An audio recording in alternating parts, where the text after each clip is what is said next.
बिस्मिल्लाहिर्रहमानिर्रहीम अल्लाहुम्मा सल्ली अला मुहम्मद व आलि मुहम्मद। प्यारे बच्चों अस्सलामु अलैकुम। आज हम 9th क्लास का एक और कॉम्प्रीहेंशन पैसेज पढ़ेंगे। Comprehension passage number 13 unsolved. अब ये याद रखना है 13वां पैसेज है, अनसॉल्व्ड है। लेकिन जब हम इस पैसेज को पढ़ लेंगे, इसके क्वेश्चंस के आंसर दे लेंगे तो क्या होगा, फिर ये सॉल्व हो जाएगा। ये जो अनसॉल्व दिए हुए हैं ये आपके सिलेबस में शामिल हैं। जब सॉल्व हो जाएंगे तो ज़ाहिर बात पता चल जाता है। सॉल्व में ये है कि उनके आंसर्स दिए हुए हैं, अनसॉल्व में आपको आंसर्स नहीं दिए हुए हैं ताकि आप इसको समझें, खुद करें। लेकिन टीचर ने आपको अनसॉल्व भी उनके भी आंसर्स दे देने हैं, जैसे मैंने लिख दिए हैं, तो ये सॉल्व हो गया। ठीक है, पेपर में 10 नंबर का क्वेश्चन होता है, इसका याद रखना है। चलें पहले मैं इसकी रीडिंग कर दूँ ताकि आपको समझ आ जाए। ए Taylor rain A shop in ए बाजार। टेलर दर्जी, रैन शॉप, रन ए शॉप से है, दूसरी फॉर्म है, दुकान चलाता था। दुकान या दुकान नहीं कहना, दुकान। ठीक हो गया। इन ए बाजार, बाजार में, इसको बाजार नहीं कहना, पंजाबी का वर्ड नहीं है, ये इंग्लिश का वर्ड है, बाजार। Okay, have you got it? Yes, satisfactory. Next, an elephant used to go, एक हाथी जाया करता, टू द रिवर, दरिया पर, थ्रू दैट बाजार, उस बाज़ार से गुजर कर। अच्छा बच्चों, ये कहानियाँ जो हैं ये बनाने का मकसद अखलाकी सबक होता है ताकि आपको कुछ सीखने को मिल जाए। बहुत से लोग तो ऐसे हैं जो जहाँ बैठे हुए हैं वहीं से सीख लेते हैं जी। अच्छा जी, आगे चलते हैं। The tailor gave him a bun every day. अब वो दर्जी जो था उसको हर रोज़ एक बन देता। बन क्या होता है? बंद पंजाबी में कह देते हैं। डबल रोटी का पता ही है, ब्रेड का, तो उसी से आपको पता, गोल सा एक होता है, उसी चीज़ का बना हुआ होता है, वो बन होता है, हम बंद कह लेते हैं जी। वन डे, एक रोज़ क्या किया जी टेलर ने? The tailor prick a needle, उसने एक सुई चुभो दी। प्रिक, प्रिक करना। अब कोई चीज़ होती है, उसमें कोई चीज़ लेकर, सुई लेकर कोई चीज़, कोई भी चीज़ बारीक से लेकर उसके अंदर सुराख कर देते हैं, उसमें से हम हवा निकाल देते हैं, इसको कहते हैं प्रिकिंग। ठीक है, तो यहाँ से प्रिक्ड ए नीडल, तो सुई चुभो दी, इनटू द ट्रंक। ट्रंक क्या होती है? चूंच होती है या सूंड होती है? हाथी की क्या होती है?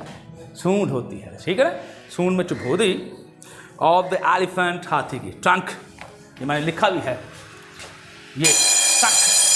Okay, are you getting boys? Yes, thumbs up. Yes, next, the elephant became angry. Become तो क्या हुआ? हाथी जो था नाराज़ हो गया, गुस्से में आ गया। एंड क्या हुआ? बट वेंट अवे, चला गया। और क्या किया उसने? हाथी ने चला गया, कुछ नहीं कहा उसने, कहा ठीक है बेटे कोई बात नहीं, फिर सही, आज तेरा कल मेरा। ऑन रिटर्न, वापसी जब हुई उसकी, दरिया से आया वापस, तो फिर क्या? ही फिल्ड हिज ट्रंक, उसने अपनी सूंड भर ली। सूंड हाथी की नाक होती है, याद रखना है। तो विद मडी वाटर, गदरे पानी से, गदरा पानी, उसमें मट्टी मिली हुई थी। गंदा पानी वो होता है जो गटरों का होता है, ये गदरा था, मट्टी वाला पानी जो होता है उसको गदरा कहते हैं, याद रखना है। मडी वाटर, मुड्डी नहीं कहना इसको। Okay, on reaching the shop of the tailor, दर्जी की दुकान पर पहुंचने के बाद, he put his trunk into it, उसने अपनी सूंड उसके अंदर डाल दी दुकान में, यूँ करके। हाँ भाई दर्जी भाईजान, आपने मुझे छेड़ा, मैंने तो आपको कुछ नहीं कहा था। एंड स्क्वर्टेड, स्क्वर्ट क्या होता है? छिड़क दिया। क्या होता है? छिड़क देना होता है कोई चीज़। पानी था उसकी सूंड में, वही the dirty water into the shop of the tailor, उसने टेलर की, दर्जी की दुकान में वही पानी जो था फवारा सा छोड़ दिया। समझ गए? Okay, pleasing, satisfactory, alright, sounds good. Okay, yes, correct, go ahead. Yup, all the fine and new dresses of his customers were spoiled. तो उसके जो गाहक थे, उनके जितने भी नए और खूबसूरत उम्दा कपड़े थे, वो सारे कपड़े जो थे बेचारे के दर्जी की दुकान में जो मौजूद थे, वो सारे ख़राब हो गए, स्पॉइल्ड, ख़राब हो गए। ही was very sorry for annoying the elephant. अब हाथी को उसने नाराज़ किया था, हाथी को नाराज़ करने पर उसे बहुत अफसोस हुआ, यार ये क्या हुआ, हाथी बड़ा ताकतवर जानवर था, मैंने तो इसको खाम में छेड़ दिया। तो जानवर भी बाज़ का ऐसे होते हैं जो बुग़्ज़ रखते हैं। ऊँट बुग़्ज़ की वजह से बड़ा मशहूर है, छोड़ता नहीं है, करवट लेके मार देता है अपने दुश्मन को। तो ये याद रखना है, he was very sorry for annoying the elephant, उसे हाथी को नाराज़ करने का बहुत अफसोस था, but it was no use, अब कोई फ़ायदा नहीं था, क्राइंग रोने धोने का, over spilt milk. Spilt milk क्या होता है आपने सुना हुआ होगा, अब पछताए क्या होगा जब चिड़ियाँ चुग गई खेत, तो स्पिल्ट होता है, ये मैंने लिखा ये वर्ब है स्पिल्ट, स्पिल्ट याद रखना, स्पिल्ट ये क्या होता है, something accidentally flows over the edge of a container, कोई बर्तन ले लें, कंटेनर से हम वो बाई व्हीलर की बात में कर रहा है, बर्तन की बात कर रहा हूँ जिसमें कुछ होता है, दूध हो पानी हो, जब वो उबलने लग जाता तो बह जाता है दूध। अच्छा अगर मैं यहाँ पूछ लूँ आपसे कि दूध डुल गया, इसकी उर्दू करें क्या करेंगे, दूध गिर गया, नो, तो दूध बहता है, दूध बह गया करेंगे। चलें ये भी एक मालूमाती सेंटेंस था, आप तक पहुँचा दिया मैंने, तो मैंने कहा आपको टेंशन ना हो, तो जब दूध आप ध्यान नहीं करेंगे उबल जाएगा, ठीक है, बह जाएगा, नुकसान तो हो गया, नुकसान के बाद पछताने का फ़ायदा नहीं है। अब नई बात सोचें, ठीक है, चलें इसके क्वेश्चंस देखते हैं, फिर उनके आंसर भी देखते हैं। Where did the elephant go every day, हर रोज़ हाथी कहाँ जाता था, the elephant went to the river every day, उसी टेंस में जवाब, हर रोज़ हाथी कहाँ जाता था, ये ठीक है ना, उसी वजह से हमने वेंट लगाई दूसरी form, went to the river, दरिया पर, एवरी डे या डेली दोनों लगा सकते हैं, ठीक है, जो मुनासिब समझे आप। Every day can be replaced by another word daily, okay, have got it, yup, next, तो हर रोज हाथी जो था दरिया पर जाता था, पानी पीने के लिए जाया करता था। What did the tailor give him, दूसरी फॉर्म नहीं लगाएंगे, डिड आ गया, पहली लगाएंगे, तो अब जो है दर्जी उसे क्या देता था, यहाँ ये डाल, डिड की वजह से यहाँ पहली फॉर्म आएगी, जब जवाब देंगे तो फिर दूसरी कर देंगे, ठीक है। द टेलर गेव हिम, हाथी को क्या देता था टेलर, दर्जी उसे देता था ए बन यूं करके लिखेंगे, लेकिन हम पंजाबी में क्या करते हैं, इसको खा लेते हैं बांध लिया, फिर बंद खोल के हम खोल के खाते हैं ना, तो बंद याद रखना है, ठीक है, एवरी डे, हर रोज। What mistake did the tailor make one day, फिर देखिए डिड की वजह से ये भी वर्ब है, फर्स्ट फॉर्म में आएगी ये भी, ठीक है। तो दर्जी ने एक दिन गलती की, वो कौन सी गलती थी, उसी से यहां से भी शुरू कर सकते हैं। The tailor pricked a needle in the trunk of the elephant one day, वरना वन डे को पहले लगा दें। एक रोज टेलर ने प्रिक चुभो दी, ए नीडल सुई इन द ट्रंक, सूंड में, सूंड क्या होती है हाथी की, बड़ी हुई लंबी सी एक नाक है, याद रखना है, ऑफ द एलिफेंट, याद रखिएगा। What did the elephant do after drinking water? उसने पानी पीने के बाद हाथी ने क्या किया, जाहिर बात है दर्जी ने उसको सुई चुभोई थी, उसने दिमाग में दिल में ये बात रख ली कि मैंने इसको छोड़ना नहीं, बदला लेना है जी। तो फिर क्या हुआ, हाथी ने पानी पिया दरिया पर, पानी पीने के बाद उसने क्या किया, the elephant field his trunk, सूंड को भर लिया, विद मटी वाटर, गदले पानी से, आफ्टर ड्रिंकिंग वाटर, पानी पीने के बाद। Yes, everything is all right, going on very nicely. Next question of the day is, what is the moral of the story? Moral, अखलाकी सबक क्या है, tit for tat, tit for tat, अदले का बदला, जैसा करोगे वैसा भरोगे, as you sow so shall you reap, जैसा बोओगे वैसा काटोगे, किसी के साथ नहीं करोगे, दूसरा ऑटोमेटिकली आपके साथ उसी तरीके से पेश आएगा, बुराई करोगे वो उसी तरीके से ज़हन में रखेगा, बुराई करेगा, ठीक है। कहते हैं डू गुड हैव गुड, अच्छा करो अच्छा पाओ, नेकी का सिला हमेशा नेकी होता है, लेकिन हमें नेकी के सिले की तवक्को अल्लाह से करनी चाहिए, अच्छाई का सिला हमें अल्लाह से उसकी सिले की जो है तवक्को रखनी चाहिए, इंसानों से अच्छाई के सिले की तवक्को ना करें, वो छोड़ दें आखिरत पर, ठीक है। चलें ये पैसेज आज का ख़त्म हो गया है, लेकिन इसके कुछ मीनिंग दोबारा देख लेते हैं। टेलर नाउन है, दर्जी, बाजार पढ़ना बेटा प्रोनाउंसिएशन के साथ, बाजार, okay, have you got it, alright, fine, pleasing, satisfactory, sounds good, yup.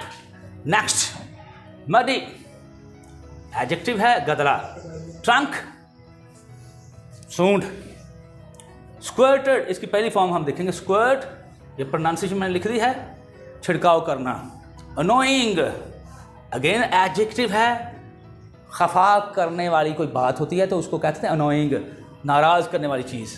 Spilled, इसकी पहली फॉर्म देखेंगे, स्पिल्ड, फिर आपको पता है, ठीक है, उंडेल देना, यहाँ पर इट लिख रहे हैं, मिल्क लिख रहे हैं, जो मर्जी लिख रहे हैं, यहाँ पर वो चीज़ का नाम लिख लेंगे। Milk accidentally flows over, water flows over, okay. The edge of a container, container मैंने बताया है जिसमें कोई चीज़ रखी हुई हो। तो यहाँ एक कैटल कह लें, बर्तन कह लें, उसमें से जब चीज़ बह जाती है तो उसको हम, ठीक है, स्पिल कहेंगे और बर्तन को कंटेनर कहेंगे। प्रिक वर्ब है to make a small hole in something, किसी चीज़ में छोटा सुराख कर देना, सुई से ले लें, किसी और चीज़ से ले लें, ठीक है, ये याद रखिएगा। लेकिन इस पैसेज के साथ ही मैं एक पिछले पैसेज की जो हमने सॉल्व किया था उसकी आपको छोटी सी वजाहत करना चाहूँगा। सॉल्व पैसेज था हज़रत खालिद बिन वलीद के बारे में, बहुत अहम है, साहबी रसूल थे। मैंने वो जो वाक़यात आपको बताए थे, 2 मरतबा हुज़ूर सरवर कायनात सल्लल्लाहु अलैहि वसल्लम ने तौबा की, सही बुखारी में मौजूद है। वो क्या थे आप लोग खुद पढ़िएगा, मैं नहीं कहूँगा, वो बाद लोग गुस्सा कर जाते हैं। और मोहम्मद बिन इस्माइल में मेरे बताया हुआ है, खालिद बिन वलीद ने जो है वो ग़ज़वा उहद में शरीक हुए थे, मुसलमानों को शिकस्त हुई थी वक्ती तौर पर, बाद में मुसलमान जीत गए थे, याद रखना है। तो उस वक्त जो है 50 मुसलमानों का दस्ता उहद के पहाड़ पर मौजूद था। सूरह आल इमरान में इसका वाक़या का जिक्र है। तो तलवार जो चली थी, हुज़ूर सल्लल्लाहु अलैहि वसल्लम की प्रोटेक्शन हुई थी, याद रखना है। ये अखलाकी फ़करा हो गई थी हमारी मुसलमानों की, ये भी याद रखना है। हुज़ूर टस से मस नहीं हुए थे, हुज़ूर ने अपने आप को मनवा लिया था। ये गया नहीं, आम आदमी होता तो भाग जाता, ये सच्चा नबी है, लोगों के जहनों में आए थे। खालिद बिन वलीद ये भी देखता रहा, ये भागे क्यों नहीं। तो खालिद बिन वलीद बाद में मुसलमान हुए थे। वलीद बिन मुगीरा जो था बड़ा ज़हीन शख्स था, वलीद बिन मुगीरा के बेटे थे, याद रखना है, खालिद बिन वलीद। तो वलीद बिन मुगीरा जो था ज़हीन था, बाकी जो कुफार थे वो सारे बस टॉम डिक एंड हैरी की तरह थे। अबू जहल हो गया, अबू सुफियान हो गया, उस वक्त तक फतेह मक्का के मौका पर अबू सुफियान मुसलमान हुआ, याद रखना है। तो ये इतने कोई ज़हीन लोग नहीं थे। ये वलीद बिन मुगीरा ज़हीन था, इसको भेजा हुजूर के पास, तो मनाजरा हुआ इसका हुजूर के साथ, आमने सामने गुफ्तगू को मनाजरा कहते हैं, दलील से कायल करने को मनाजरा कहते हैं। तो उसने कहा कि ये आम बंदा नहीं है, उन्होंने कहा ये शायर है, उन्होंने कहा नहीं, उन्होंने कहा पागल है, उन्होंने कहा नहीं, कहाँ है, उन्होंने कहा कहीं गया ही नहीं, मेरे सामने पड़ा पड़ा है। तो फिर उन्होंने पेशकश की हज़रत अबू तालिब से, हुजूर के वालिद मोहतरम से, भाई चचा थे ना, मैं तो वालिद कहूँगा, तो वो भी वालिद समझते थे। और हज़रत अबू तालिब की वालदा जो जोजा मोहतरमा थी, उनको अपनी वालदा कहते थे। तो इनकी सारी रिश्तेदारियाँ हज़रत अबू तालिब की वालदा हो गई, तो वो उसी तरह से पेश आते थे, ये मेरी नानो है, ये मेरी दादो है ना, ये याद रखना है। अच्छा फिर आगे, ये मेरी चच्ची है, चच्ची को तो वो माँ ही कहते थे ना, फातिमा बिनते असद, हज़रत अली की वालदा जो थी जी, ये याद रखना है। वलीद बिन मुगीरा अब ज़हीन था, उन्हें कुफार जो अरब थे उन्होंने कहा लो भाई ये बंदा हुजूर की बातों से कायल हो गया है। तो ये गया, कही यार ये बंदा इतना ज़हीन चला गया तो हम तो गए, कुछ भी नहीं रह जाएगा। अपने साथ मिलाया, चलो जी दारुल नदवा चलते हैं। दारुल नदवा में बैठ कर साजिशें तैयार करते थे हजूर को कैसे हिजरत की रात जो है पकड़ना है, ये भी याद रखना, वो वहीं पे साजिश हुई थी। अच्छा फिर उसके बाद अबू सुफियान बड़ा हैरतज़दा हुआ, क्या करें इसका। तो उन्होंने कहा कि हम साजिश तैयार करते हैं, एक बंदा है खूबसूरत सा ले गए, लड़का सा था वो, अब मैं क्या कहूँ, अब बच्चे हैं छोटे छोटे, तो उसको ले गए हज़रत अबू तालिब के पास। उन्होंने कहा अच्छा आप ये एक बात करते हैं, एक सौदा है आपसे, ये जो है ना नबी जिसको आप कहते हैं, मोहम्मद मुझे दे दो, नबी तो मानते नहीं थे, मोहम्मद हमें दे दो। उन्होंने कहा, तो वलीद बिन मुगीरा आगे आगे उनका सरदार बन के, ये हमें दे दो, ये जो एक लड़का है ये जिसकी शक्ल भी जो है ना वो अपनी तरफ से बहुत खूबसूरत समझ के ले गए थे, तो हमारे हुजूर से बढ़कर कौन खूबसूरत हो सकता है, ये भी याद रखना है।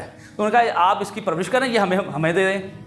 वाह हज़रत अबू तालिब का, मैं अपना बेटा तुम्हें सौंप दूँ और तुम इसे कत्ल कर दो और तुम्हारे बच्चे को मैं खिला पिला कर जवान करता फिरूँ, ये नहीं होगा, मोहम्मद मेरा बेटा है।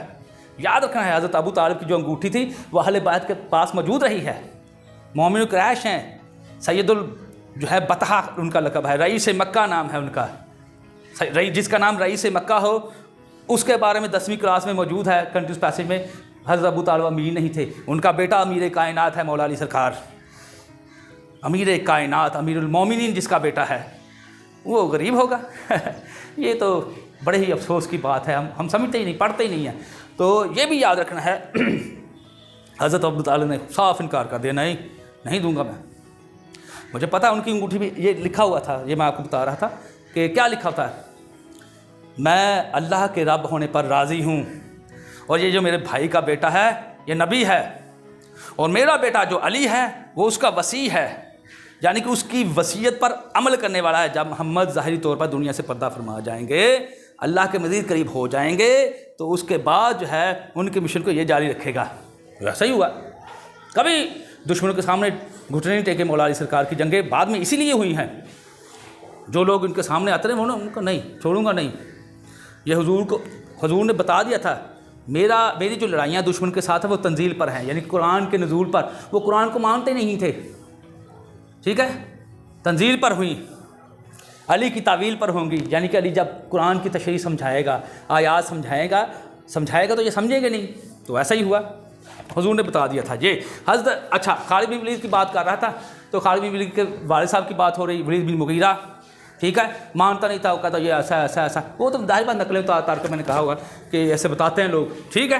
फिर आगे इनके 5 बेटे थे, किनके? वलीद बिन मुगीरा के। 5 में से 3 मुसलमान हुए थे, ठीक हो गया, खालिद बिन वलीद, हज़रत खालिद बिन वलीद, और कौन? एक का नाम वलीद बिन वलीद था, एक और भी था हशाम बिन वलीद, ये 3 मुसलमान हो गए थे। आगे हज़रत खालिद बिन वलीद का बेटा था अब्दुर्रहमान बिन खालिद, वो भी मुसलमान हुआ था, उनको तो बनी उमैया ने बाद में जो है ना माशाल्लाह शहीद कर दिया था। तो खालिद बिन वलीद जो थे ये सुलह हुदैबिया के बाद मुसलमान हुए, 19 साल तकरीबन कुफ्र की ज़िंदगी उन्होंने बसर की थी। याद रखना है, सुलह हुदैबिया मुसलमान हुए, तो ये याद रखना है, बहुत अहम बात थी, मैंने कहा आपको बता दूँ। तो ये बाद में जब मुसलमान हुए फिर मुसलमानों के सिपा सलार बने हज़रत अबू बकर रज़ी अल्लाहु अन्हु के दौर में, हज़रत उमर के दौर में फिर ये जो था थोड़ा सा एक झगड़ा था, वो भी आप पढ़ लीजिएगा, ठीक है। अबू बकर सिद्दीक़ के बारे में किताब लिखी हुई है माशाल्लाह मोहम्मद हुसैन हैकल साहब ने, पेज नंबर 289 मुझे याद है अभी तक। तो उसके ऊपर थोड़ा सा उनका लिखा हुआ है कि वाक़या क्यों हुआ था, ये आप देखिएगा, तारीख़ इस्लाम पढ़ा करें आप लोग, ठीक है। तो ये मैंने ज़रूरी बताना था, आपको बता दिया अल्हम्दुलिल्लाह। और ये मैं बताऊं कि जब हज़रत खालिद बिन मुसलमान हुए थे तो सबसे पहले वो गए थे, साहबी रसूल एक थे जिनके बारे में हुजूर का फरमान कि इनसे कुरान सीखो, हैं, हज़रत अब्दुल्ला बिन मसूद से सीखो, हज़रत फ़लाँ से सीखो, फ़लाँ से, 4 साहबा कराम के नाम हैं। तो वो गए तो उन्होंने सबसे पहले वही कहा था कि मेरे वालिद के बारे में कुरान में जो है ओए होए कुछ आयात नाज़िल हुई हैं। वो आयात उनकी तारीख़ में नहीं थी क्योंकि मुसलमान तो हुआ ही नहीं, तो उनके ख़िलाफ़ हैं, वो कौन सी है? तो उन्होंने बताया था कि अनकरीब हम इसको दोज़ख की आग में डाल देंगे जहाँ वो जिंदों में होगा ना मुर्दों में। क्यों? क्योंकि बता दिया है, इसको बेटे भी दिए, दौलत भी, लेकिन ये नाशुक्र का नाशुक्रा ही रहा। याद रखना, सूरह कलम में है। तो बहुत दुख हुआ था हज़रत खालिद बिन वलीद को कि यार हमारे बारे में ये आयात मौजूद है, मेरे वालिद के बारे में। तो ये काफ़ी है मेरा ख्याल। बाकी अगर आप लोगों ने सुनना है तो इसके बारे में यूट्यूब पर इंजीनियर मिर्ज़ा मोहम्मद अली का जो है लेक्चर मौजूद है, तफसीली नोट है, वो देख लीजिएगा, बहुत ज़रूरी है आप लोगों के लिए। और उसमें सारा कुछ लिखा हुआ है, मेरे साहब आप गाली तो मत, तो इसके पहले मुखातिब कौन थे ये भी लिखा हुआ है। हज़रत खालिद बिन वलीद और हज़रत अब्दुर्रहमान बिन औफ़ का जिक्र जो सही बुखारी में मौजूद है वो भी है, मैंने भी वहीं से लिया था। इधर उधर की जो है ना इल्म की बातें लिया करें और बाद में वो उसकी तफसील जो होती है उसकी जो है तस्दीक कर लिया करें, वैलिडिटी चेक किया करें कि है भी या नहीं है, ठीक है। Okay, that's good enough for the day. One more thing, don't forget to subscribe my channel Words Power because it's your own channel. One more thing, leave your precious comments below. May Allah Almighty protect you all.